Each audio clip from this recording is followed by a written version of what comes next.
Negara bagian dengan pertumbuhan tercepat di Amerika sejak 2020 bukanlah yang Anda pikirkan, bukan Texas dan juga bukan Florida. Negara bagian ini terpencil, terkurung daratan dan hampir tidak memiliki infrastruktur.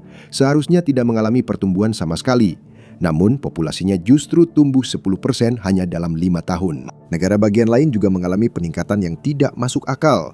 Negara bagian ini dikelilingi gurun, hanya memiliki satu kota terkenal dan pasokan airnya terlihat semakin menyusut. Namun meskipun demikian, negara bagian ini mengalami pertumbuhan hampir 6%. Kedua negara bagian ini tidak memiliki universitas, pelabuhan, atau industri yang menurut teori ekonomi seharusnya menarik migrasi besar-besaran. Kedua negara bagian ini seharusnya tidak berkembang seperti sekarang. Namun kenyataannya, orang-orang pindah ke sana lebih cepat daripada hampir di tempat lain. Sekilas tampaknya faktor keterjangkauan yang mendorong hal ini. Tapi jika itu benar, hal ini seharusnya sudah terjadi bertahun-tahun yang lalu. Idaho seharusnya bukanlah yang terbayang sebagai kekuatan ekonomi. Pemberi kerja terbesar di sana termasuk St. Luke's Health System, Walmart, dan pemerintah negara bagian. Sektor teknologi memang sedang berkembang, tapi dengan kurang dari 2% penduduk yang bekerja di sektor yang menjadi andalan masa depan negara bagian ini, itu belum bisa disebut sebagai sebuah revolusi. Namun, hampir 30.000 orang setiap tahunnya memilih Idaho dibandingkan tempat lain. Jadi, apa yang mereka ketahui yang tidak tercermin dalam data ekonomi? Kisah Nevada bahkan lebih sulit dijelaskan. Las Vegas menampung 20% dari populasi Nevada. Sisanya di negara bagian ini, sebagian besar hanyalah gurun yang kosong. Seolah-olah mereka berjudi dalam pembangunan dan kalah.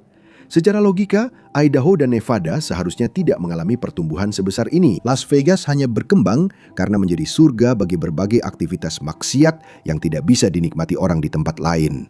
Namun, Idaho berbeda. Idaho punya hal-hal yang tidak dimiliki Nevada, dan itu mungkin bagian dari teka-tekinya.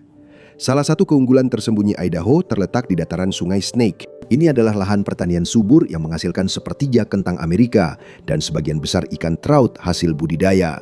Kedengarannya memang tidak mewah, tapi hal itu membuat jumlah penduduk terus meningkat. Kenapa?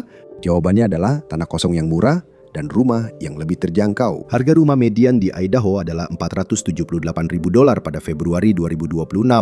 Sedikit di atas median nasional, tetapi jauh lebih murah dibandingkan kota-kota yang ditinggalkan oleh banyak pendatang baru. Boise cukup dekat dengan Seattle dan Portland untuk menjalin hubungan ekonomi, tetapi cukup jauh untuk menghindari tingginya biaya hidup di kota-kota itu. Boise sekarang menjadi kota dengan pertumbuhan tercepat kelima di Amerika Serikat, dan hal itu dengan cepat mengubah perumahan, infrastruktur, serta kualitas hidup secara keseluruhan. Kota ini menyerap limpahan orang-orang yang tidak mampu lagi tinggal di wilayah Pasifik Barat Laut karena harga yang terlalu tinggi. Kisah yang sama juga terjadi di pantai timur, di mana kota-kota seperti Atlanta dan Charlotte menarik penduduk dari pusat-pusat pesisir yang mahal seperti New York. Nevada lebih aneh lagi. Las Vegas mendominasi negara bagian ini, menyumbang sekitar 3/4 dari lapangan pekerjaannya dan hampir 80% dari ekonominya. Tapi ada tempat lain yang sedang naik daun dengan portofolio yang lebih beragam. Reno tumbuh hampir 17,3% antara tahun 2010 dan 2020. Itu lebih cepat daripada Las Vegas sendiri. Tentu saja ada kasino di sana. Judi legal di negara bagian ini, tapi letak geografisnya juga lebih menguntungkan dibandingkan tempat lain di Nevada. Alasannya, semua pekerjaan di bidang teknologi yang belakangan ini mulai bermunculan. Reno ditetapkan sebagai pusat teknologi federal pada Oktober 2023, dan itu berarti ada pendanaan serta insentif dari pemerintah untuk perusahaan-perusahaan yang ingin membuka usaha di sini. Kenapa di sini? Nevada Utara telah menjadi pusat utama untuk litium, bahan penting dalam baterai canggih. Jadi sedikit demi sedikit ekonomi Nevada mungkin mulai keluar dari dominasi Las Vegas, tapi ini masih tahap awal. Ada alasan lain yang lebih penting untuk pergeseran populasi ini. Harga rumah median di Nevada sedikit di atas $500.000. Memang di atas median nasional ya, tapi tidak terlalu jauh. Dan negara bagian ini punya keunggulan yang tidak dimiliki Idaho. Nevada tidak memiliki pajak penghasilan. Mungkin itu insentif yang bagus untuk pindah, tapi ada faktor pendorong yang lebih besar. Baik Idaho maupun Nevada berada tepat di sebelah California, dan California sedang kehilangan penduduk dengan cepat. Begitu cepat, bahkan negara bagian itu kehilangan 1 kursi Kongres untuk pertama kalinya. Para demografer memperkirakan California akan kehilangan 3 kursi setelah sensus 2030, lebih banyak dari negara bagian manapun. Sementara itu, Idaho diperkirakan akan mendapatkan 1 kursi. Sekitar sepertiga pendatang baru di Idaho berasal dari California. Di Nevada, angkanya bahkan lebih dramatis. Sejak 2020, sekitar 43% penduduk baru meninggalkan California untuk mencoba peruntungan di gurun. Tidak perlu menjadi jenius untuk mengetahui alasannya. Harga rumah median di California sekitar $906.000, hampir 2 kali lipat median nasional Amerika Serikat. Dan daya saing pajak negara bagiannya berada di peringkat ke-48 dari 50 negara bagian. California sepertinya sudah tidak begitu emas lagi, tapi negara bagian yang menjadi tujuan pelarian orang juga tidak lebih baik. Idaho adalah salah satu negara bagian dengan infrastruktur terburuk di negara ini. Jika dilihat lebih dekat, keretakan mulai terlihat. Sistem air limbah begitu terbebani, sehingga puluhan instalasi pengolahan air limbah melanggar standar federal. Dalam beberapa tahun terakhir, fasilitas di kota seperti Kuna dan Driggs telah membuang polutan ke saluran air setempat. Bayangkan sebuah kota yang dipasarkan sebagai surga ramah teknologi, sementara para orang tua berjuang menjaga anak-anak mereka agar tidak terkena air yang terkontaminasi. Ini bukan sekadar angka dalam sebuah laporan. Ini adalah konsekuensi nyata, dan hal-hal seperti ini tidak pernah tercantum dalam daftar properti. Pada tahun 2022, hanya 87% wilayah negara bagian yang memiliki internet berkecepatan tinggi yang andal. Bagi banyak orang, itu harus dibayar mahal. Tidak ideal untuk sebuah negara bagian yang mencoba menarik pekerja teknologi dan pekerja jarak jauh, bukan? Di atas kertas, semua ini tidak terdengar fatal setidaknya. Infrastruktur bisa diperbaiki, broadband bisa diperluas, tapi disitulah masalah sebenarnya dimulai. Idaho berkembang pesat, tapi tetap saja masih kecil. Boise saja hanya memiliki lebih dari 200.000 penduduk.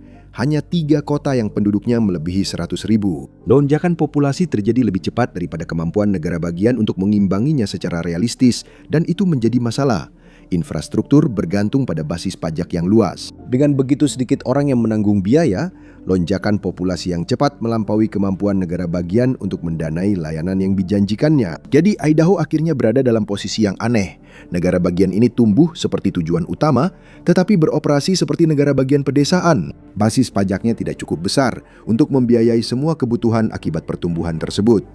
Dan tidak seperti California, tidak ada sumber daya besar yang bisa diandalkan. Geografi yang sama yang membuat negara-negara bagian ini terjangkau, terpencil, kering, kurang berkembang, itulah yang membuat negara-negara bagian ini tidak berkelanjutan jika orang terus pindah ke sana dalam jumlah sebesar ini. Mereka bisa meminta bantuan lebih dari pemerintah federal, tapi itu berarti harus berutang budi kepada orang-orang di Washington. Negara bagian juga bisa menaikkan pajak untuk membayar peningkatan infrastruktur yang dibutuhkan, tapi itu menghilangkan salah satu insentif bagi orang-orang untuk pindah ke sana. Idaho tidak seperti Florida dan Texas. Negara-negara bagian itu sangat besar dan memiliki begitu banyak keunggulan geografis sehingga mereka memiliki orang-orang yang pada dasarnya tetap akan memilih pindah ke sana. Kenaikan pajak yang sederhana tidak akan membuat orang pindah, terutama jika dibandingkan dengan negara bagian yang pajaknya lebih tinggi seperti California atau New York. Tapi jika Idaho menaikkan pajak, ada negara bagian lain yang juga berpenduduk sedikit dan pajaknya rendah di sekitarnya, tempat orang bisa pindah, termasuk Nevada yang sedang berkembang menjadi pusat teknologi. Secara teori, Nevada terlihat mampu menangani tekanan tersebut. Jembatan-jembatannya dalam kondisi cukup baik, sistem limbahnya juga tidak rusak. Dan di Las Vegas, infrastruktur baru mampu mengikuti pertumbuhan kota. Tapi begitu keluar dari Clark County, ceritanya langsung berubah. Hampir 90% wilayah negara bagian ini masih pedesaan. Sebagian besar lahannya bahkan bukan milik pribadi. Lahan itu milik pemerintah federal. Itu membuat pembangunan menjadi lambat, rumit, dan terjerat birokrasi. Las Vegas mungkin bisa mengikuti, tapi Reno jelas tidak. Seiring pertumbuhan penduduk, Reno sedang menghadapi jurang utang infrastruktur. Ratusan juta dolar untuk pemeliharaan telah ditunda. Hal-hal dasar seperti tempat parkir sudah mulai rusak. Pusat kota memiliki banyak jembatan rapuh di negara bagian ini. Lalu lintas semakin buruk dan jalan-jalan di sini memang tidak pernah dibangun untuk pertumbuhan seperti ini. Kota ini semakin populer, tapi belum tentu semakin nyaman untuk ditinggali. Jalan tol dan jalan tol antar negara bagian sedang diperbaiki, tapi Reno masih tertinggal. Selama bertahun-tahun infrastrukturnya kekurangan dana. Infrastruktur ini dibangun untuk kota yang seharusnya tidak tumbuh secepat ini. Mungkin akan ada titik kritisnya, tapi bukan seperti yang diharapkan siapapun. Harga rumah pun terus naik. Orang-orang yang datang mencari tempat tinggal yang terjangkau mulai merasakan tekanan yang sama seperti yang dulu mereka coba hindari. Penduduk setempat juga punya sebutan untuk fenomena ini, yaitu Californication, dan data pun mendukung hal tersebut. Harga rumah median di Idaho telah melonjak hampir 32% sejak tahun 2020. Di Nevada, kenaikannya sekitar 47%. Setiap penduduk baru menambah permintaan akan air, jalan, dan listrik, sumber daya yang memang sejak awal tidak pernah melimpah di tanah gurun ini. Tapi misalkan saja Idaho dan Nevada bisa menemukan cara untuk mengatasi lonjakan biaya perumahan dan masalah infrastruktur mereka. Kedua negara bagian itu masih menghadapi masalah geografis yang mereka sendiri belum siap untuk menghadapinya. Meski tidak terlihat, Boise sebenarnya berada tepat di tengah cekungan gurun. Nevada bahkan lebih parah. Hampir 58% listrik dari bendungan Hoover secara kontrak dialokasikan untuk California, sebuah kesepakatan yang ditandatangani saat Las Vegas hampir belum ada dan belum pernah dinegosiasikan ulang sejak saat itu. Secara teori semuanya tampak berjalan baik dan sistem ini berfungsi sampai akhirnya tidak lagi. Nevada telah mengambil pendekatan yang agresif terhadap konservasi, larangan rumput, batasan kolam renang, hukuman berat. Meskipun begitu, proyeksi menunjukkan bahwa wilayah metropolitan Las Vegas bisa mencapai 4 juta penduduk pada tahun 2050 yang akan membebani sumber daya. Dataran Sungai Snake menyediakan air untuk 15% dari populasi Idaho. EPA secara resmi mengklasifikasikannya sebagai satu-satunya sumber air minum yang layak untuk wilayah-wilayah luas di Idaho. Dan semua itu sedang terancam. Kondisi gurun semakin memburuk. Sejak tahun 1950-an, lapisan salju yang memasok air ke sungai terus menyusut dan polanya semakin cepat. Tahun 2021 dan 2025 adalah 2 dari 5 tahun terkering yang pernah tercatat. Untuk sebuah negara bagian yang bergantung pada sungai Snake, itu adalah masalah yang tidak bisa diabaikan. Idaho berusaha untuk tetap selangkah lebih maju dari krisis air. Pada tahun 2024, negara bagian berhasil mengisi ulang beberapa akuifernya, tapi itu berkat curah salju yang di atas rata-rata. 1 tahun kering saja bisa membatalkan semua itu. Pemerintah bisa mengajarkan konservasi dan mendanai pendidikan, tapi tidak bisa menghentikan orang-orang untuk pindah ke sana dan menggunakan lebih banyak air. Dan bahkan dengan tantangan-tantangan ini, Idaho masih beruntung. Masalah air di Nevada jauh lebih parah. Jika Idaho hanya terkena flu, Nevada sedang berjuang melawan kanker yang menyebar dengan cepat. Las Vegas dan seluruh wilayah Nevada Selatan bergantung pada satu-satunya sumber air, yaitu Danau Mead. Tidak ada rencana cadangan. Semuanya dipertaruhkan dan kemungkinan berakhir tanpa apa-apa makin dekat. Danau itu mengering dengan cepat, tapi bukan hanya air minum saja. Jika permukaan air turun di bawah 950 kaki, turbin pembangkit listrik tenaga air akan berhenti, memutus pasokan listrik ke California Selatan. Las Vegas masih akan memiliki listrik, tapi dari mana airnya akan berasal? Jadi, semua pihak mulai bersiap-siap. Pada tahun 2021, status kekurangan air ditetapkan di Danau Mead untuk pertama kalinya.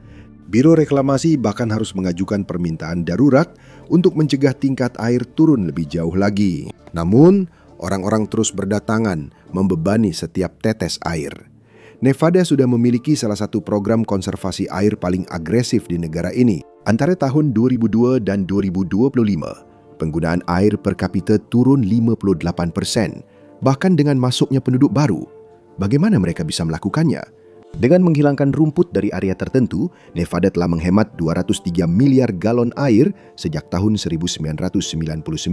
Nevada harus memperketat penggunaan air yang dianggap normal di tempat lain. Lapangan golf dibatasi pada jumlah air tertentu per ekar yang diairi, dan hukumannya sangat berat jika melebihi batas tersebut. Jika Anda berencana memberi properti dengan kolam renang, ukurannya akan dibatasi hingga 600 kaki persegi.